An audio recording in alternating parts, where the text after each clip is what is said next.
So for this second half of the lecture, we're gonna talk about our main topic for today, which is capacitor. There's a very good reason why I spent some time talking about, um, like two plates or two sheets of charge and one positive and one negative. So what is a capacitor? Well, a capacitor is anything that can store charge. And the configuration that we talked about before the break is kind of perfect for that, um, application for that purpose. So rather than spending too much time saying what exactly a capacitor is, so I just show you how we kind of use it. So imagine that you have still two plates. So one like this and the other one like this, right? So this is kind of a 3D image. So just take a sheet of metal, it can be a sheet of aluminum, a sheet of copper, make it really, really thin and really large, right? And then put the two together without touching, like this. So in the sideway diagram, it's gonna look like what we had before the break. So something like this. Okay. So sideway gonna look like this. But we haven't done anything to these two plates. So there's gonna be no charge on the top plate, no charge on the bottom plate. And no charge again means that it's neutral. It doesn't mean there's no electrons, there's no protons in the plate. That cannot be, right? Because it's made from material. Material consists of atoms, so you must have some protons from some neutrons, some electrons inside. But they have the same number, so they are electrically neutral. And that's our kind of starting configuration. So what do we do? Well, we start to move the charge around. So how do we do that? Well, it's actually not of the main interest for us, like how to do that. But let's say we can do that. So we have to remember we cannot create charge out of nowhere. If you want to put charge somewhere, you need to move it from the other place. You cannot just, like have some charge suddenly appear. Because you have to create electrons. And believe it or not, we actually cannot do that. We don't know how to really do that in physics. Like, now the number of electrons usually is fixed. You just need to move it around. What I just say is not 100% true, but it's 99% true. So if I want to put some positive charge on the top plate, what do I need to do? I need to remove electrons from the top plate. Right? Removing electrons means you remove negative charge. You're gonna make the plate to be positive because the total charge is no longer equal between the positive and negative one. And when you move the electron away from the top plate, the most sensible place to put this electron that you just removed is to put it in the bottom plate. So you remove electron from the red plate and put it in the green plate, the bottom one. So what happened then? Well, the green plate has more electrons in this case. So it's going to be negatively charged. And it's going to be negative charge of Q. And this plus Q and this negative Q, the amount of Q is the same, right? Because you just take electron from the top one and put it in the bottom one. There's no electron missing from the system. That's how we do it. So in order for electrons to move around, electrons move really easily inside a conductor, right? You can do it through air, like you can take electron out in air and then carefully put it in here, but that's not so convenient. So a better way is just to connect the top and bottom plate electrically. So we can just put a piece of wire and then connect them like that.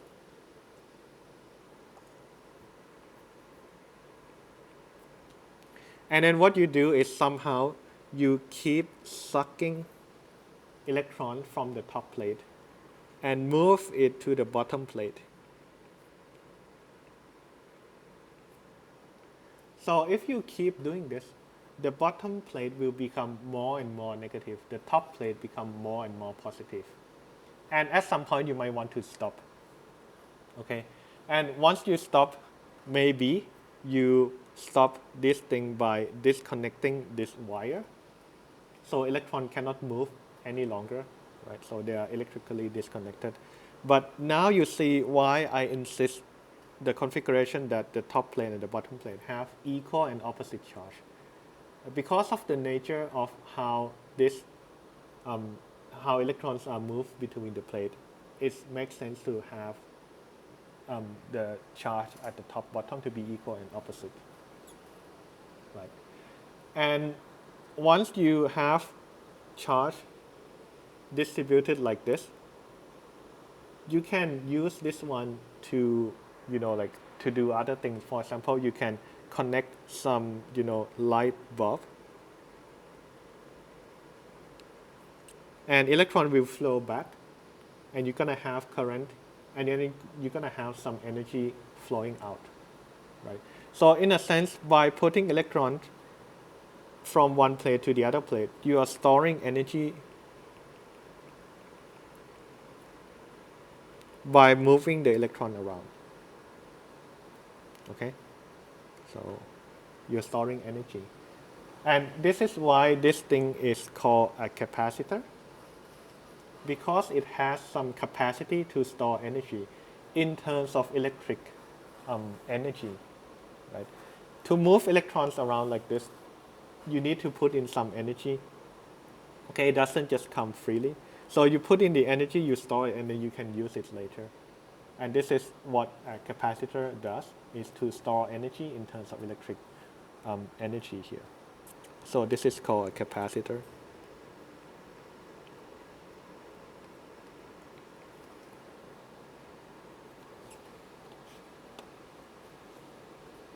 Okay. So that's kind of like the conceptual way of, like how we portray capacitor. In reality, how do we really move electrons around? Well, the thing is that you have to have something to force electron to move that way. Because think about this, electron is negative charge, right? So negative charge want to get attracted by positive charge. So actually, when you take electron out, the plate become positive. So the plate will try to suck electron back into the top plate, right? So it will try to pull it back. So you have to fight against that. And the more you move electrons, the more this plate become positive charge, the more difficult it is to move electrons, to remove even more electrons from the top plate. Because imagine that you have tons of positive charge on the plate, right? You have to fight against that enormous electric force that's trying to, attract the electron back to the positive charge. Right? So you can see like how that energy is stored, like you're trying to fight against this all the time, right? But usually, how do we exactly do that? Well, you need to put in a battery instead of, like manually removing the electrons. So this is the act of what we call charging the capacitor, right? So I'm gonna maybe write on this diagram. Because usually capacitor comes with different sizes, different shapes. Um, but the easiest configuration, easiest way to build a capacitor is what I just told you, is to take two metal sheets, metal plate, and then put them close to each other. Okay, not touching, because if you touch the two plates together, then electron will just jump and then neutralize everything. We don't want that. So that being said, this is kind of like the most generic way of drawing what a capacitor is. And that also becomes what we call the symbol for the circuit for capacitor. So if you see in the circuit, we're going to talk about circuit more next time. Capacitor is just a power plate that is like this. So this is a common symbol for capacitor. So just power plate and then has two wire coming out. And we call it C because C stands for capacitor, right? So it kind of makes sense. This is one of very few kind of symbol that I think makes sense. Some other requires a little bit more imagination to see what it is. Okay. Um,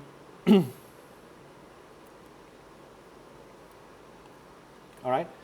So if we have a capacitor here, and in order to move the charge, we need to have some help. And usually we're going to use like a battery to help moving the electrons around. So the battery, usually you can specify the voltage, right? For example, a normal AA battery or AAA battery has a voltage of 1.5 volt. So when you connect the battery to the capacitor like this, okay? So the battery has positive V on the positive terminal, and then we call the other terminal to be 0. That's what we can clearly choose. When you connect this, the battery will force the electron to move from the top plate to the bottom plate. So I'm not going to talk too much about the details, but this is what's happening. And this process of removing the electrons from the top one and putting in the bottom one, this is called charging the capacitor. It's kind of like charging a battery, where we treat capacitor as the battery which is empty. Right? So we are trying to move the charge.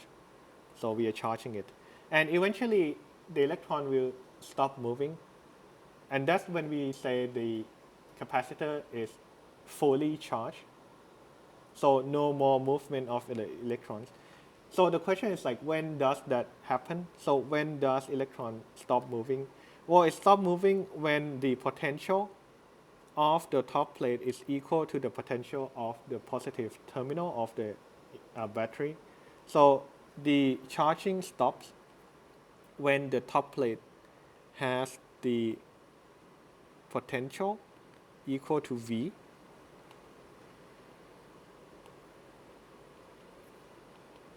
and the bottom has potential equal to 0. So in this case,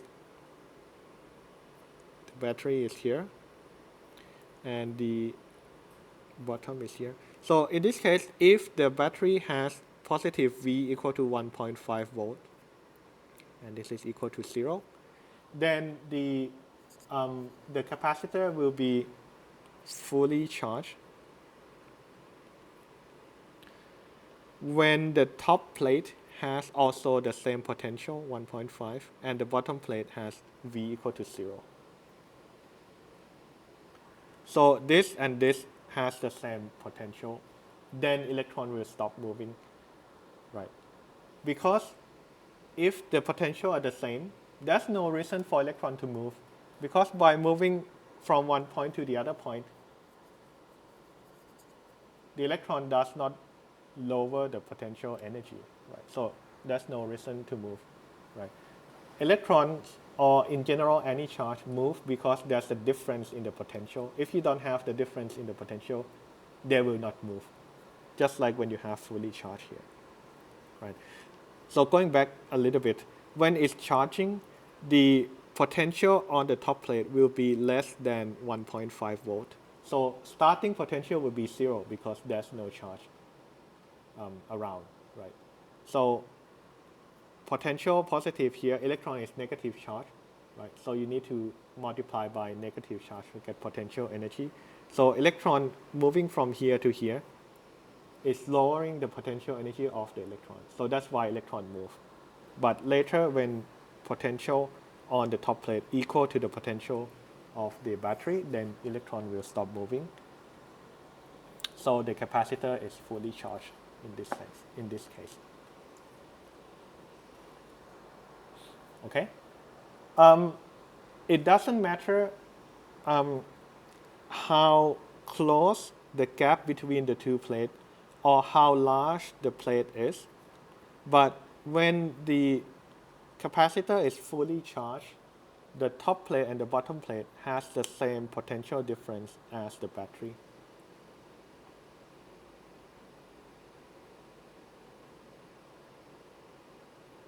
Okay?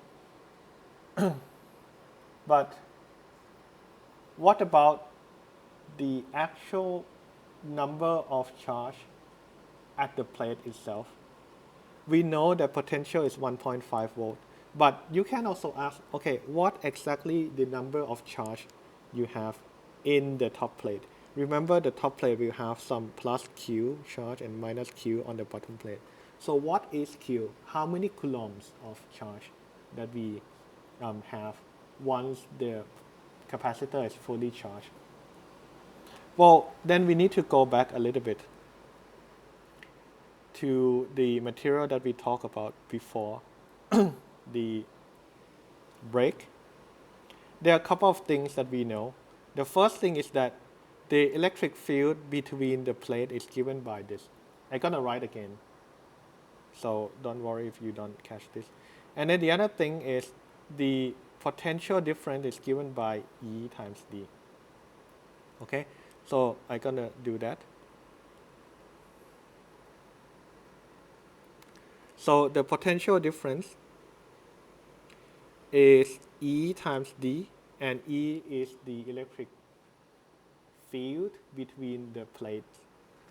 And the electric field between the plate is given by sigma, which is the charge density, charge per unit area, divided by epsilon 0.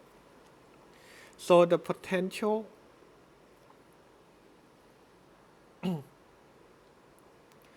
is, when we substitute electric field inside this equation, is sigma times D divided by epsilon 0. Okay, so these two equations combined give you this line here. So what is this line? This line relates the charge density on each plate and the distance between each plate to the potential difference between the plate. So if we know that the plate has the area, let's say A, so I write it here. So A is the area of each plate, and we assume that the top and bottom has the same area. So what is the amount of charge then? Well, we know the charge density. So the amount of charge is just charge density times the area. Or the charge density is charge divided by area, like this. Right. So this is sigma times D divided by epsilon 0. So this leads me to be able to write delta V equal to Q times D A epsilon 0, like this.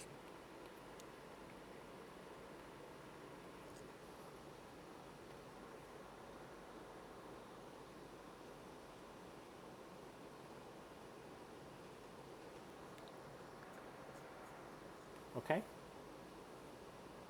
So what does this equation tell me? It tells me that if I know the potential difference between the plate, delta V here, where in this case I know, right, because it's 1.5 volt. That's what I choose to do. How much charge I have stored depends on this value. Or in other words, I can call this thing to be 1 over C, where I call C to be capacitance.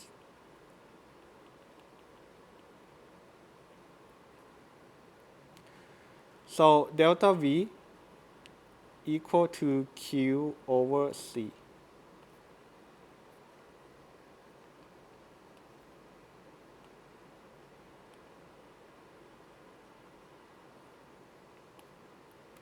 Or writing it this different way, Q is C times delta V. Okay, so in this particular case, Q is A times epsilon 0 divided by D times delta V.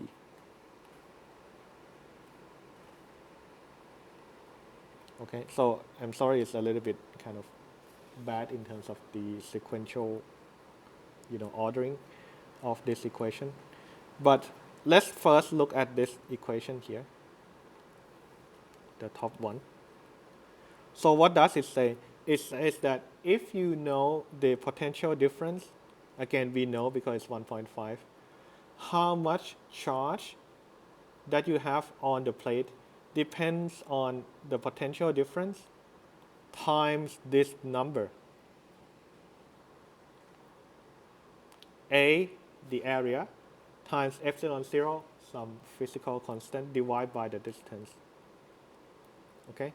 So if you increase the area of the plate while keeping the potential difference to be the same, then you're going to have more charge on each plate. If you decrease the distance between the plate, you also will increase the charge on each plate.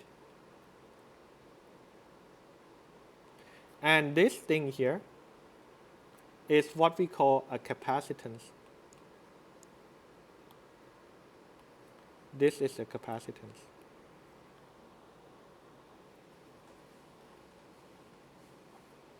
And capacitance of the object of the capacitor depends only on the geometrical configuration of the capacitor. What I mean is this. For a capacitor like this, which we call a parallel plate capacitor, so just two sheets of metal very close to each other, the capacitance depends on mainly two things. First, how large the plate is, A. The second one is how far away each plate from each other, which is small d. Right. So once you decide the area and you decide how close they are, what's the distance, then you have decided the capacitance of this particular capacitor. Okay. So C is the property of the capacitor. Once you know C, how much charge you have depends on how much potential that you put in. In other words, it depends on what kind of battery that you use to charge the capacitor. If you use a really large battery, which has more capacitance, more voltage or more potential difference, then you're going to have more charge, right? According to this equation. So let me demonstrate a little bit like how we're going to calculate this. So I'm going to write the equation that I would say probably worth remembering is that the charge on the capacitor is depends on the capacitance times the potential difference delta V. Okay, let's just assume that this is the case. And let's put in some number. So let's say we have a parallel plate of maybe copper or something. And let's say that the area of this plate is, let's say, 100 centimeters square. Okay, so it's 10 by 10 sheet of aluminum. And of course, we need another one, right? In order to make a capacitor, you need a pair of plate. So the bottom one also has the same area. And let's say the distance between the two, we construct it such that D is, let's say, 1 millimeter.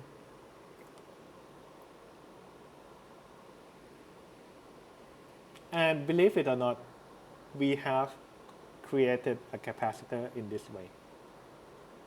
So let's calculate the capacitance first.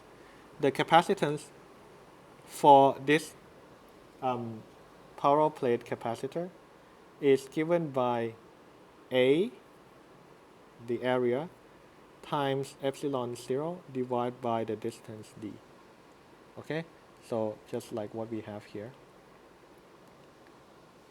Different shape of the capacitor will have different value for the capacitance. Okay, so this formula is for, so maybe I should write it. So this formula, this is capacitance for parallel plate capacitor. So different shape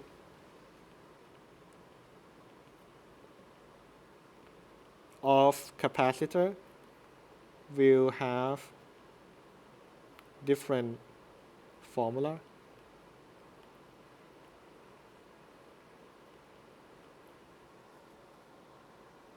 But we're not talking about any other shape.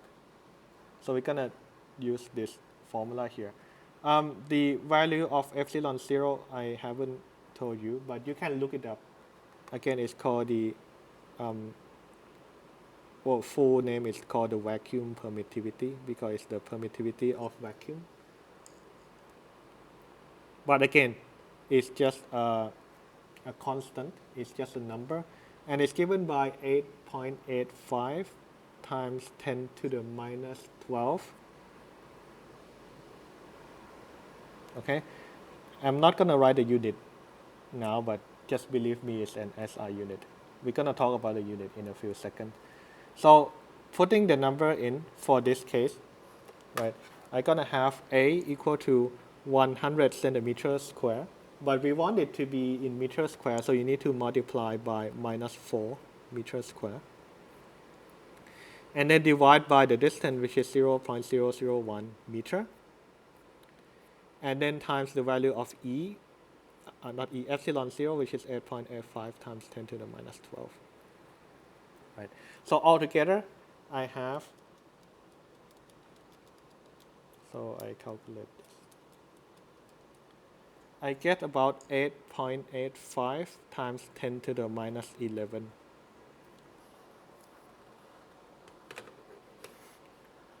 And we need to put in some unit. The unit for capacitance is called farad. We abbreviate with F. This is in honor of Michael Faraday, right? So we call it farad because maybe it's cooler to call it farad. But it's the SI unit. But looking at this, farad, which is the unit of C, is also the same as coulomb per volt, right? Because the unit of Q is coulomb, and the unit of V, the potential, is volt. So it's farad or coulomb per volt.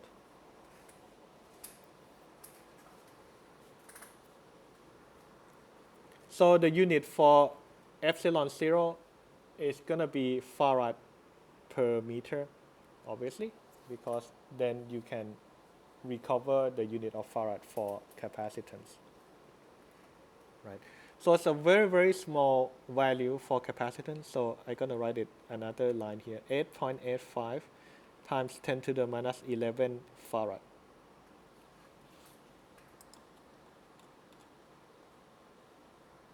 So that's the capacitor, and this is the capacitance of this capacitor.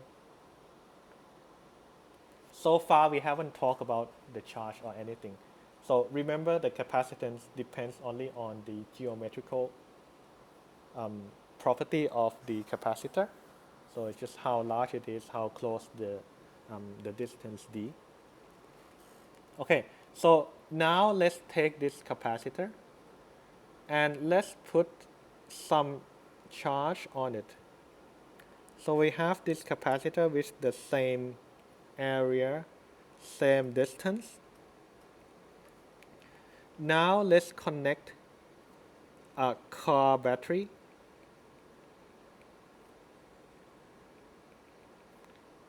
to this plate. So positive go up here and negative goes down here. Okay, we connect it like this. A car battery, you probably know already that it has the potential difference of 12 volt. So how much charge? So what is Q, right? So again, this is what we call charging the capacitor, right? So we charge the capacitor by connecting a battery onto this capacitor, and the charging will stop, meaning that the capacitor will be fully charged when there's some charge up here, positive Q, and some charge down here. And the potential between the plate is equal to 12 volt, which is the potential of the battery. Okay, so what is Q? In order to calculate Q, Q is C times delta V. And one important thing I want to emphasize is that the Q in this formula is the Q on the top plate or the Q on the bottom plate. It's not like that's the top positive Q, there's the bottom negative Q, so it looks like maybe there's 2Q or something like that. So don't double count that. When you talk about Q, it's the Q of the top plate, which is equal to the Q of the bottom plate, okay? So don't get confused and maybe put a factor of 2 somewhere. That's not going to be correct. So we have the capacitance where we calculate up here for this particular capacitor, and that's going to be 8.85 times 10 to the minus 11 farad or coulomb per volt times the potential difference, which is 12 volt. And this will give you the amount of charge on each plate, and that's going to be 1.06 times 10 to the minus 9 coulomb. That's how much charge you store in each plate. Okay, so very, very small amount of charge. What do I want to do? I want to change the color. Right, 1.06 times 10 to the minus 9. So that's how much charge you have on each plate. Another thing that we can ask is that, okay, you say that when you store charge, it's kind of like you store some energy. So how much energy then? Like how many joules of energy are we talking about here? There's a way to also calculate that. And there's a formula which, again, I will not prove. I will just use it. It can be shown that the energy stored in a capacitor is given by E equal to 1/2 times capacitance times the potential square. So in our case, it's going to be 1/2 times the capacitance, which is 8.85 times 10 to the minus 11 farad, but I don't want to write that, times voltage or the potential difference square, which is 12 square in this case. And when you calculate this, then you get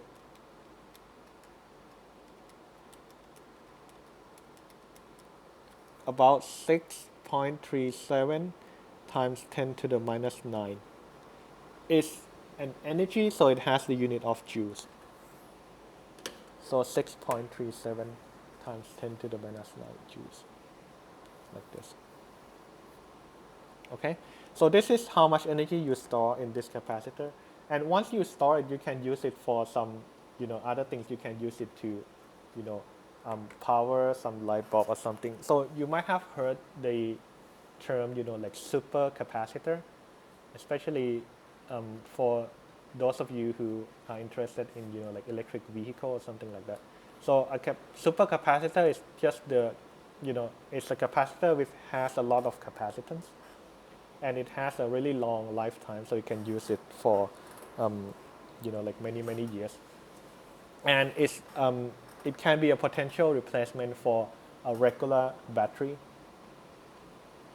Okay, so a battery usually relies on chemical reaction, chemical potential energy to like store energy. But supercapacitor is just a capacitor, so you can think of this as a power plate where the sheet is really large and the distance between the two plates is really small, so you have huge capacitance.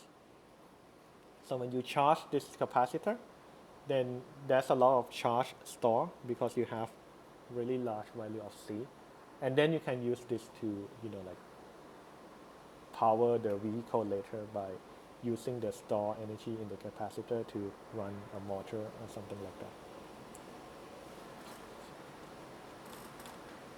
All right. In this particular example, the capacitance you calculate is rather small. So usually we don't write the unit as just farad because it's very rare to have a capacitor which has like 1 farad, 2 farad. So you might see sometimes the unit is written in a little bit different way. So 8.85 can be written to be 8.5 picofarad, right? So this is pico, which is 10 to the minus 12. Right? Sometimes you can see it like this. And if you have a little bit larger, you might have like nanofarad, microfarad, something like that. Right? But in any case, if you see F, whether it's microfarad, nanofarad, picofarad. So micro is just 10 to the minus 6, nano is 10 to the minus 9, pico is 10 to the minus 12. Right? But if you see F, then you know it's the unit of capacitance. Okay? It's the unit of capacitance. So just treat it like you normally treat any unit in this way. Okay. Another thing which I'm gonna start talking about, and we'll do some like example next time, is how do we combine capacitor. So combining capacitor,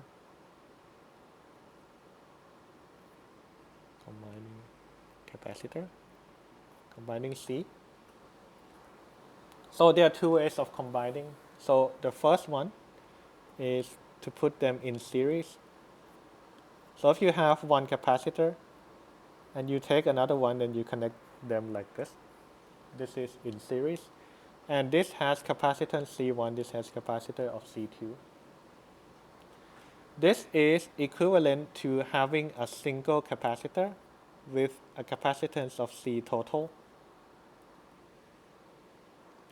And 1 over C total is equal to 1 over C1 plus 1 over C2. Right. So I think maybe a lot of you might have seen the formula for combining resistors, and you know that in series resistor you need to add them. So capacitor is the other way around. So if you have series capacitor, you need to add the reciprocal of each capacitor like this. And the second one is when you connect them in parallel. Say C1 is here, and you connect C2 in parallel like this. This is equivalent to having a single capacitor, C total, equal to C1 plus C2. Right, so in the field lecture, we're going to see the resistor connecting in series and parallel. So the formula is going to be kind of like the other way around. Right, so don't get confused about this. But this is how you combine capacitor together. Right, so for example, if you have a capacitor which is 10 microfarad here, so 10 micro F, and another one also 10 micro F. So if you connect them in series, then it's equivalent to having C total equal to 5 microfarad. Right? So by solving this, you can get this 5 microfarad. But if you have C1 equal to 10 microfarad, C2 equal to 10 microfarad, and then you connect them in parallel, then C total will be a combined of the two, so it becomes 20 microfarad, like this. Okay, so you know how to calculate like the combined capacitor in this way. And the way to kind of prove this, so I'm gonna outline a little bit the idea, but not gonna really do that. The idea is this. If you look at this diagram here, the way this is connected is force the charge on each plate to be the same. So meaning that if you say, okay, what's the total charge on this equivalent capacitor? So it's going to be plus Q here and minus Q here. So it's going to be plus Q here and minus Q here and plus Q here and minus Q here. Right. So all the Qs are the same in this configuration. And you see that it has to be because in the middle is just a floating piece of conductor, right? And initially it's electrically neutral. So even if you separate positive charge and negative charge away from each other, the total charge on the middle thing here must still be zero. So that's why you force Q here to be the same as all other Qs, right? And then you can use this fact to actually prove this one. So you can try that by yourself. But what about the parallel capacitor? The parallel capacitor, there's no guarantee that Q on this plate will be the same as Q on the bottom plate. So Q1 usually is not equal to Q2. But in this case, they have the same capacitance, so accidentally they have the same Q. But the thing which is always the same when you connect two capacitor like this is the voltage difference delta V on each capacitor are the same.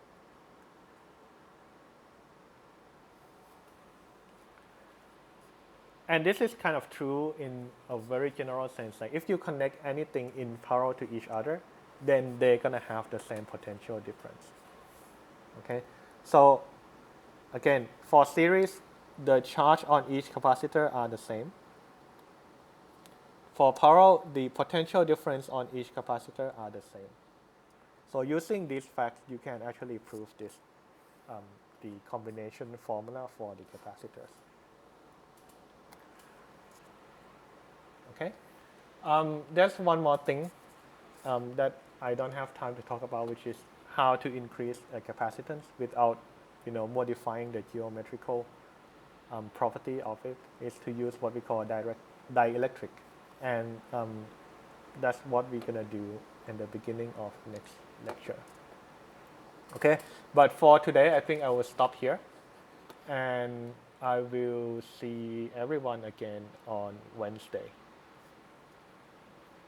So take care everyone, and I'll see you later.